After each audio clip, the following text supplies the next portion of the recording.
us. We really appreciate it. Thank you, Laura. It's a great day for America. So it's a historic day, first time in 30 years. The last time was during the Reagan administration. Tell me the mood in the West Wing today after a long battle. I think all of us just felt very grateful.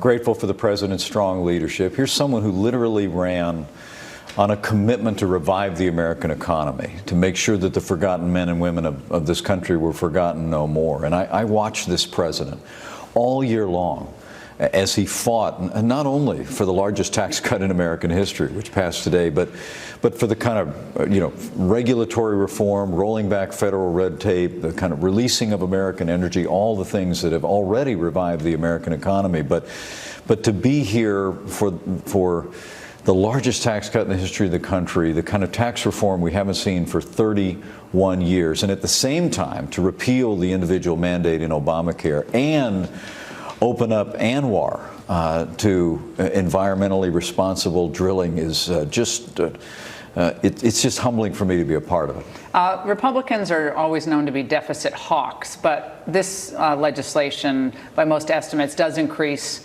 the budget deficit by about $1.5 trillion.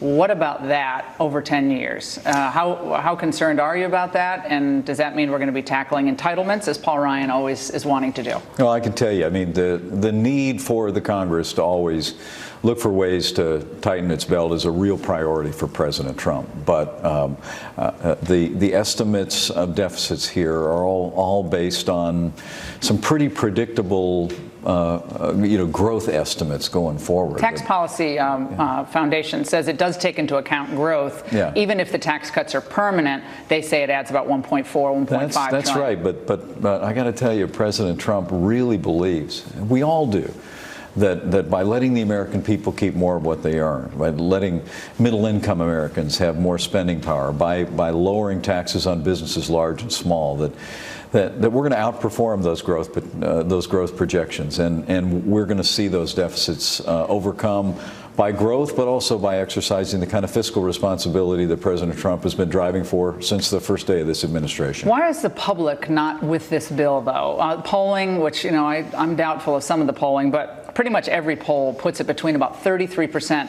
and 42% popularity of this legislation. How do you guys go out now to every part of the country and sell this as a tax cut for the middle class, even though the top 20% do get the lion's share of the relief? Well, as the president did today on the South Lawn, we're going to continue to make the case for this middle class miracle. I mean, when the president laid out a vision for historic tax relief this year, he basically said, we want to cut taxes for every American. Do you have some work to do here to sell this? I think maybe a little bit. I got to tell you, when the American people start to see more in their paychecks in February, and they're going to start to realize that the president's vision here, that this middle-class miracle that was passed today by the Congress was an idea whose time has come, and I really do believe that it's going to sell itself. Carried interest benefits hedge funds. They get to have their profits taxed at a much lower rate than most Americans. That survives in this legislation. That doesn't seem like you're kind of taking this new approach to the big hedge fund force in the United States. I understand the president wanted it out of the legislation. Which Republicans demanded that it stay in? Well, look, the president would have been happy to see it come out, but did he go to the mat on that? Because why should hedge fund guys get this continued benefit of a low tax rate? How does that look to the middle class? Well, I think what the president went to the mat on was really just advancing that vision that he articulated this spring for tax relief. This economy is already rolling at 3% growth, which people told the president during the campaign. They laughed at him. They laughed. They said it would take years to get to 3%.